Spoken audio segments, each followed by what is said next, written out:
Yeah, it was, as always, driving a F1 car these days, an amazing experience. They're just so fast. It's an absolute pleasure to drive them. But it took me a run to get up to speed, but I felt really comfortable after that. We got some low fuel stuff done, high fuel, and it came back in one piece, which is obviously a big plus.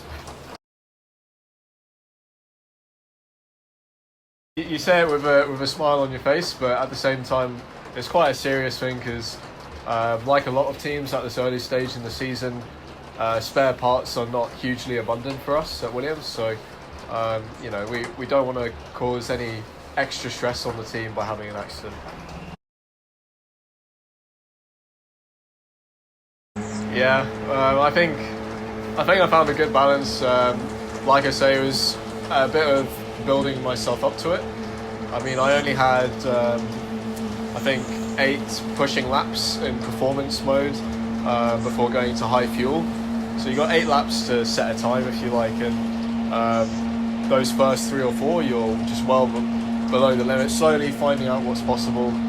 Because if you start to lose the car, you don't really get it back a lot of the time, such as the speed that you carry these days. But by the end of it, I was at a place where I was kind of like 9/10. I never took myself all the way to the edge because it's just not the time or the place to do so, I think. And I know that there's easily another few tenths in the car if I push it a little bit more. And if I get another chance, I will do that. But for my first time in an FP1, I thought it's better to be, sensible.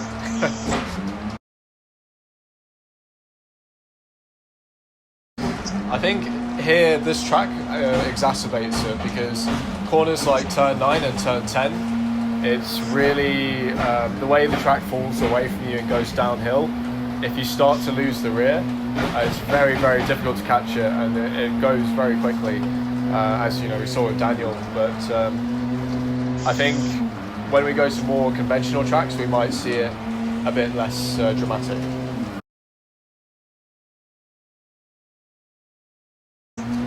I was quite happy. I mean, they had a few items which we wanted to test coming off the back of last weekend and some of the comments that George and Nicky had made, and a few of the things that they were less happy with. And I was really impressed. I mean, obviously I don't have as much of a reference to base it off, but we were right in the ballpark the whole session.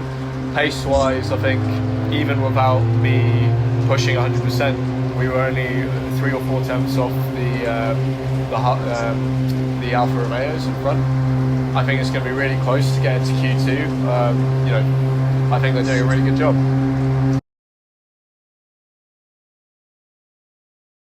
Probably jumping into the F1 car, just because it's been a while since I've driven one, even though I have driven one before, and it's the first time I've obviously driven the FW43. So there was a bit of a sort of acquaintance period, getting to know it, finding out how it behaves, and getting back into the F2 car. Conversely, that's the car that I've done a fair bit of testing in, and we've done a whole race weekend. So it took a few laps, but I was pretty comfortable pretty quick.